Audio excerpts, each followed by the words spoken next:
The painting begins with Prometheus telling the story of Zeus, the king of the gods. Zeus starts his day by addressing the mortals, hoping they still revere him as before. Although Prometheus is sure of Zeus's corruption and plans to overthrow him, for which he will need the help of three people. The first is Eurydice, or simply Riddy, who lives on Crete and is dissatisfied with her life. One day a woman approaches her outside a store, and from her muttering, it becomes clear that this is Cassandra. She laments the disbelief in her prophecies and predicts that everything will change for Riddy by the end of the day. Meanwhile, on Olympus, Zeus notices something wrong with the divine spring meander. His wife Hera assures him that everything is fine.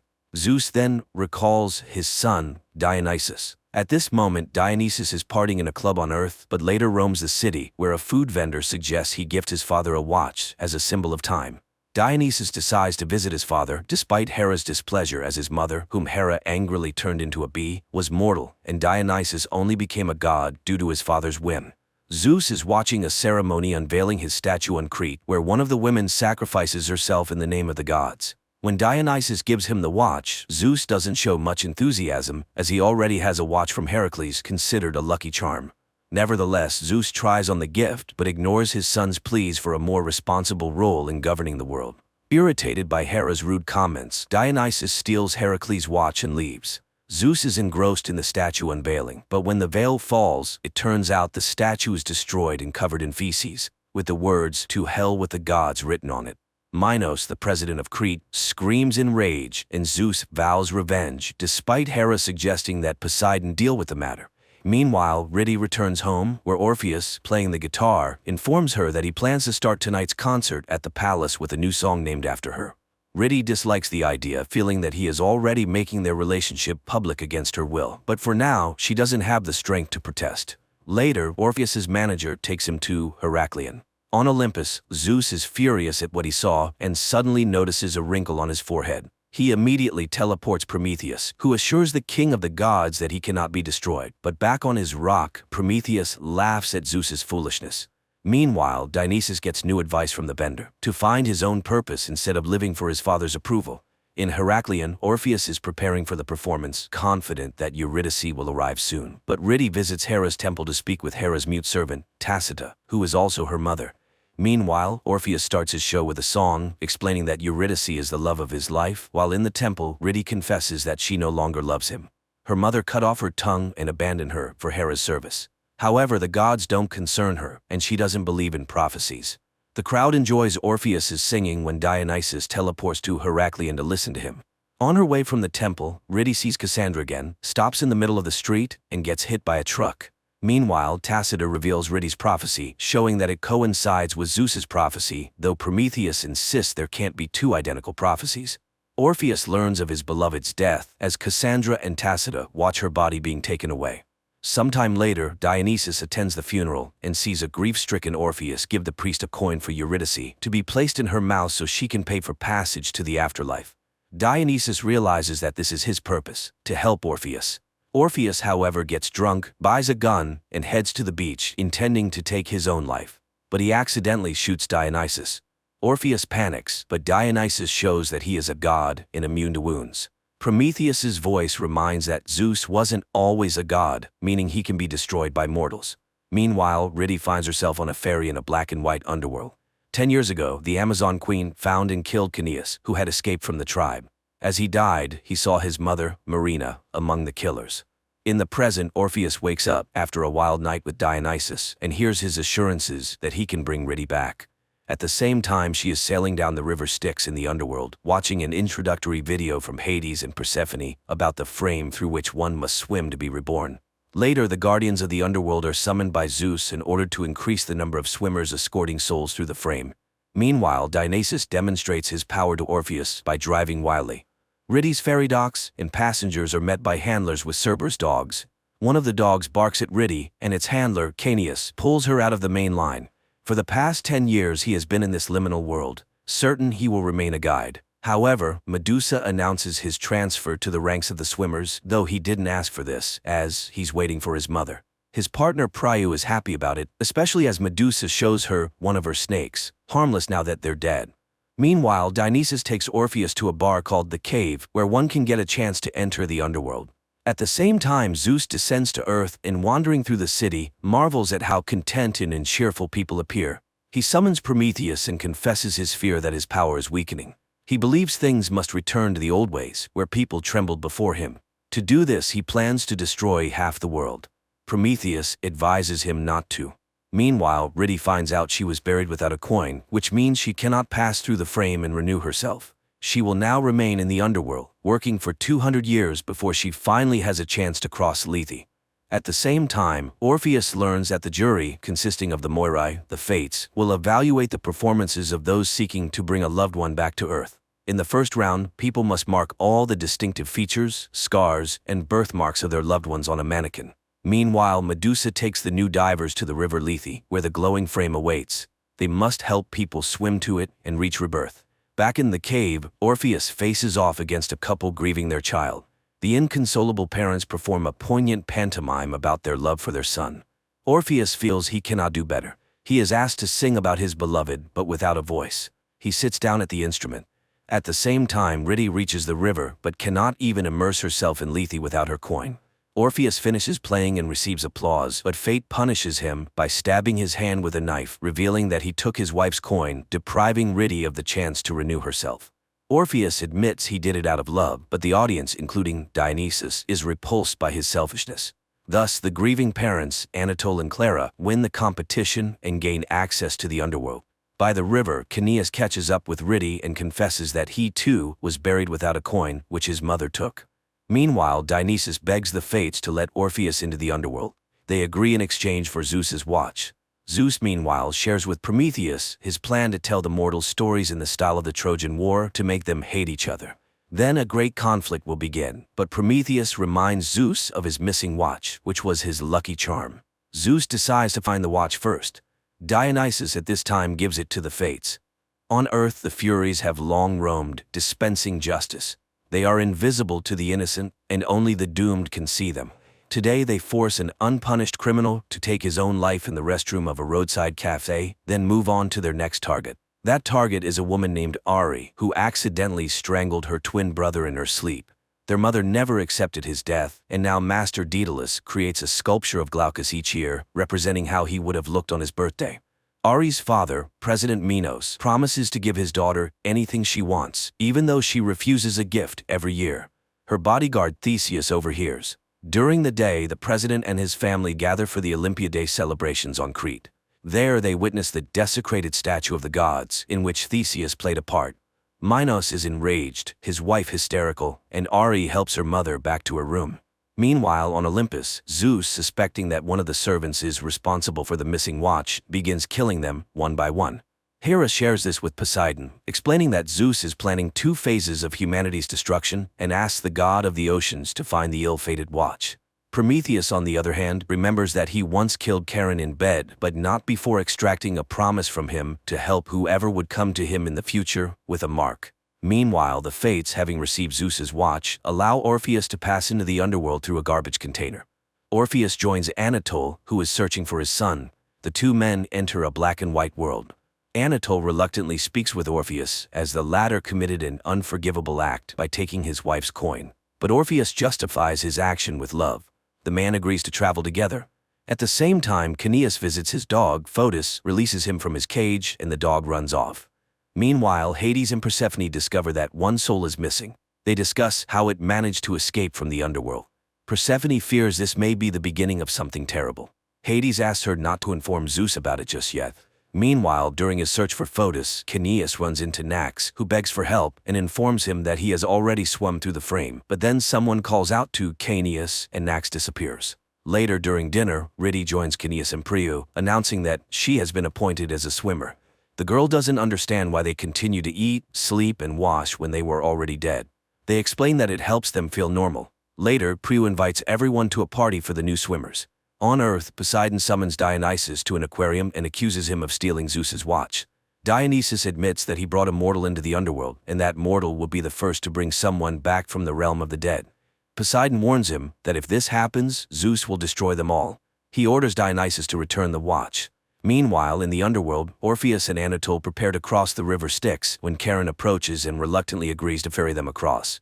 At the same time, Kaos encounters his killer, Hippolyta II, on the shore. In fear, he turns away from her, but she calls him a blasphemer and tells him that his mother voluntarily gave him up. Dionysus finds an exact copy of Zeus's watch in a store and heads to Mount Olympus. Zeus doesn't notice the substitution. In the underworld, Kaos is tormented by the realization of his mother's betrayal, which he had worried about for so long. Suddenly, Charon stops the boat and shows the men Scylla, which means only one of them can proceed further. Now only a fight will determine who it will be. Orpheus attacks Anatole. At this moment, Kaos confesses to Ridi that he used to be an Amazon, meaning he was born a girl, but later he was cast out. Suddenly they hear Nax calling for help. Meanwhile, Anatole nearly overpowers Orpheus, but Charon intervenes upon seeing the fate's mark on the musician's hand. He throws Anatole overboard and he disappears into Scylla's maw. Meanwhile, Zeus shares his plans for vengeance on humanity with Dionysus. They then both descend to Earth, where Zeus thanks his son for returning the watch. He hopes for Dionysus's help in terrifying humans with natural disasters and conflicts. Dionysus doesn't like this idea, but Zeus reminds him that humans don't matter.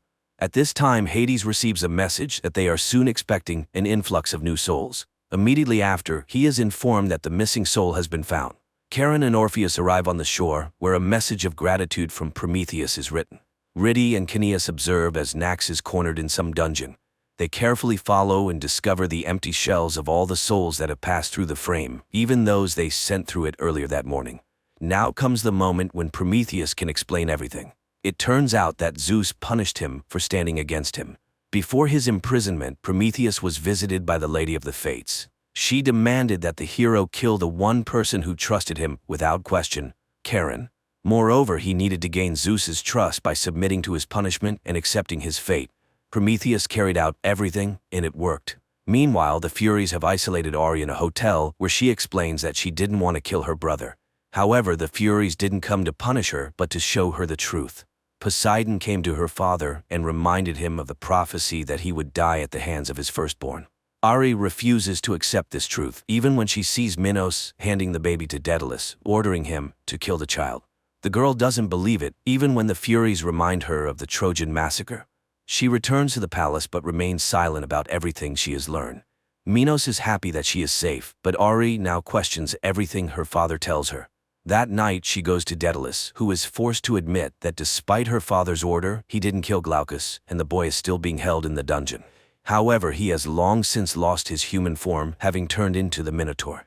Meanwhile, Zeus and Dionysus watch the news, which reports various natural disasters, much to the gods' delight.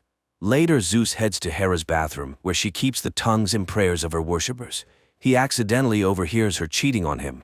In search of the truth, he tortures one of her Tisitas, but she refuses to betray Hera and dies. Discovering this, the goddess asks to be shown the tongue from which he learned of her infidelity, but Zeus cannot find it among the millions of others and falls for her assurances that she isn't plotting anything against him. Calming Zeus and leaving him in bed, Hera mourns the death of her loyal Tisita. Meanwhile, Ridi and Kaos continue their search for Nax, but see that he has already been found by Hades, who personally removes Nax's soul. For some reason, this causes Ridi great pain and forces the pair to return to the surface, where they are spotted by Medusa. Ridi doesn't understand why Kaos feels nothing and says goodbye to him. Orpheus regains consciousness on a deserted shore. At the same time, Dionysus enters a cave and learns that Orpheus has successfully crossed the Styx. Charon denies Orpheus a drink of water and reminds him that ahead lies the final trial, which he must face alone. Ridi, still reeling from what Hades did to Nax, goes to Kaos and reveals that her mother became Tisita when she was 5 years old. Ridi never accepted this and cursed the gods every night. Perhaps that's why it hurt her so much. Kaos then tells his story. In their tribe, boys who reach adulthood must leave the Amazon territory forever under the threat of execution. Kaos' best friend also left, but soon returned, confessing that he wanted to ask for readmittance to the tribe. Kaos reminded him of the danger and asked him to leave. That same day, Kaos saw the boy killed. That night, his mother confessed that she had long known about his rebirth since her prophecy had immediately predicted the birth of a boy, which is why she was so happy when a girl was born. But alas, you cannot deceive the gods. So Kaos hates the gods too. Realizing that they feel the same, the girl kisses him. Meanwhile, Orpheus continues walking through the wasteland, suffering from thirst and heat. Persephone urges Hades to tell Zeus the truth, as the transition world cannot hold so many souls, which may cause a breakdown. Zeus meets with Prometheus again. He realizes that the problem is not with mortals and decides to destroy the Fates, who are the source of his prophecy. But Prometheus warns Zeus that he may destroy the entire world, including himself, and gives the example of Minos, who lives in defiance of his prophecy. However, Zeus reminds him that Glaucus can escape and kill Minos at any moment. He then suggests that if the father kills the son, it will refute the prophecy and create a contender. Meanwhile, Ridi and Kaos discover that they share the same prophecy. Ridi recalls her encounter with Cassandra and realizes that the talks of the rebirth of those who have passed through the frame are lies. People devote their lives to the gods, hoping for a better life, but in reality, their souls turn into Meander's water, which the gods drink to stay immortal. At the same time, Hades and Persephone arrive at Zeus's and publicly announce the instability of the transition world, which is about to lead to disaster. If souls stop returning to Earth, they will run out. In a rage, Zeus pushes Hades into a pool and strikes him with lightning. Meanwhile, Orpheus struggles to make his way through the scorching desert. He begins hallucinating and eats sand, mistaking it for water. Persephone discovers that Hades is alive and vows to destroy Zeus. Zeus orders Poseidon to make Minos kill his son. The god of the ocean goes to the Fates, and they say that sometimes a person can defy prophecies. Hera asks her husband not to be like his father, Cronus. It turns out that he was a real tyrant, and when Zeus grew tired of enduring it, he killed his father, though he never understood how he managed to do it. That's when the frame was created, which collected souls instead of rebirthing them. Poseidon and Hera order Minos to kill his son, and if he refuses, Ari will be subjected to torture. Meanwhile, Orpheus encounters a man near a water cooler. The man offers him water, but if Orpheus drinks, he will not be able to bring his wife back. Despite dehydration and near death, Orpheus chooses not to drink the water, which turns out to be the final trial. After passing it, he sees a door appear, leading him to the city. The first thing the man does is rush to a water faucet, where Prue and her partner, upon learning that he is Ridi's husband, volunteer to take him to her. While Orpheus embraces her in front of Kaos, she doesn't know how to tell him the truth about her feelings. On Earth, learning that Orpheus has passed all the trials, Dionysus turns to Poseidon for advice but catches him in a compromising situation with Hera. Meanwhile, Medusa informs Charon that the man with the mark has arrived in the underworld, which means Prometheus was telling the truth. Marina, stepping out of her trailer, sees Ridi's mother holding a sign that says, "Today is the day." The woman silently walks to a pre-dug grave, lies in it, puts a coin in her mouth, and pulls the trigger of a gun. At this time, Orpheus apologizes to Ridi for taking her coin and preventing her from being renewed, but he did it in the name of love, and now he has come to bring her back to life. However, Ridi doesn't want to return to him. It's time for a conversation with Hades, but first, Medusa tells Ridi that they have been waiting for her, hoping for a change of power. Meanwhile, Zeus holds a family dinner while watching Minos kill his son. Daedalus explains to Ori how Glaucus became the Minotaur. The boy spent all day in the dark, constantly alone. The guards weren't allowed to talk to him, and eventually, he went mad and became more of a beast than a child. He started attacking the jailers, which gave Minos the idea to turn his son into a kind of weapon. Daedalus made him a mask and horns, and now criminals were fed to him. However, he treats Daedalus more gently than others. Hearing this, Ori demands to be taken to her brother. Meanwhile, Kaos tries to convince Ridi to leave with Orpheus and reveal the truth about the underworld to people, while Medusa leads Orpheus to Hades, who refuses to let the couple return to Earth, even despite his willingness to replace his wife and stay there instead of her. Medusa is very disappointed with the outcome. Persephone expresses her disapproval, as returning a dead man to life could not have been ignored by Zeus. However, Hades claims that some things must remain sacred and that he will find a way to restore the souls. Convinced of her righteousness, Persephone acts behind Hades' back to send Ridi and Orpheus back to Earth. Meanwhile, Daedalus escorts Ori into the Minotaur's dungeon. However, Minos is just releasing Glaucus from his cell to kill him with Hera's knife. Realizing this, Daedalus tries to lead Ori back, but Glaucus attacks and kills him while the woman tries to escape. Minos descends into the labyrinth as Ori is cornered by Glaucus. The girl talks to him, and the beast refuses to attack her. Ori removes his mask, horrified by what her father has done to his son. At this moment, Minos appears, and after a short fight, he kills Glaucus, to the great delight of Zeus and the other gods. Meanwhile, Medusa tells Ridi that the basement of the underworld is called Nothingness, and although she doesn't know exactly what is done to the souls there, Ridi can stop it by revealing everything to people. She leads Ridi to Persephone, where Orpheus is already waiting for her. At the same time, Minos explains to his daughter that he did everything to protect the family, but it's at this point that Eri realizes her father misinterpreted the prophecy. While Glaucus was born first, he didn't breathe, but Eri cried out immediately. Explaining this to her father, she kills Minos with the same blade he used to kill her brother. Zeus faints in shock. Later he wakes up and realizes that Minos is dead, that his prophecy has come true, and that he must stop his own prophecy before it's too late. Meanwhile, Persephone discovers Hades is missing. Hera demands their presence on Olympus. Hades, meanwhile, tells Medusa about his plan to restore the underworld. On Earth, Zeus goes to the Moirais cave, where they explain that for his prophecy to come true, he must believe in it. Nevertheless, Zeus intends to kill them. The Moirai not only accept their fate, but they help Zeus kill them, dousing themselves in flammable liquid while Zeus strikes a match. Before their death, they return Zeus's watch, confessing that they had received it from Dionysus. The cave burns to the ground, leaving Prometheus in shock. Meanwhile, before returning to Earth, Rhyti confesses to Orpheus that she has fallen in love with Kaos. She explains that the coin had nothing to do with it. She was already planning to leave him because she was unhappy, and then she died. Nevertheless, they still have a chance to start over, and so they continue their journey. Kaos rushes to the frame to try to stop anyone else from crossing the border and suddenly sees his mother. At the same time, Hades enters nothingness and attempts to restore Nax's soul, but to no avail. Kaos accuses Marina of betrayal, but she insists that she only brought the Amazons to him to fulfill his prophecy.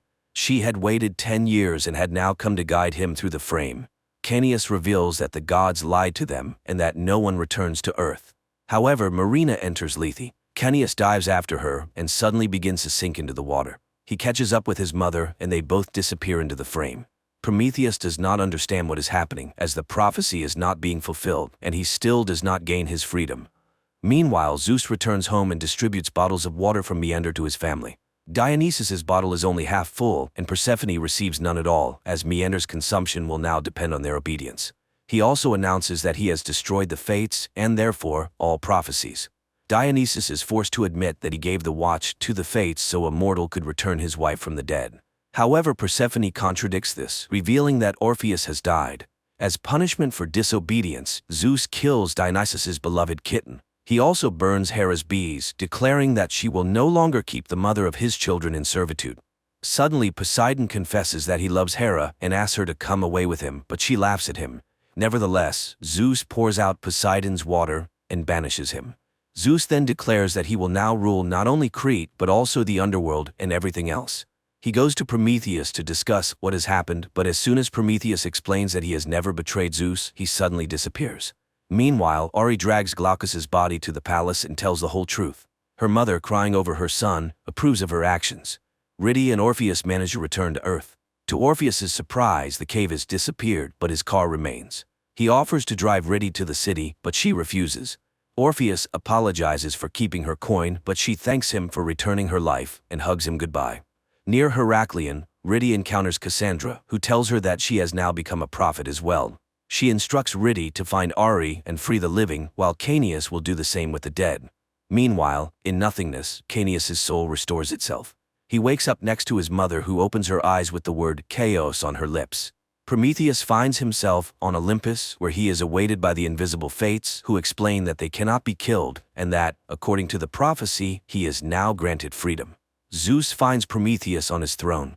Try as he might, he cannot send him back to the rock. What's more, he suddenly notices a cut on his hand despite the fact that gods do not bleed. Meander stops flowing, which means that Zeus is no longer a god. Hera calls someone from a payphone, ordering them to assemble a team and prepare a free bed, and sets off on her journey with her Tacitus. Hades asks how it is possible that Kaos can restore human souls. Prometheus warns Zeus of the approaching Kaos. Ari meets with Andromache to discuss the restoration of Troy and the destruction of Olympus. Dionysus gazes at his half-full bottle.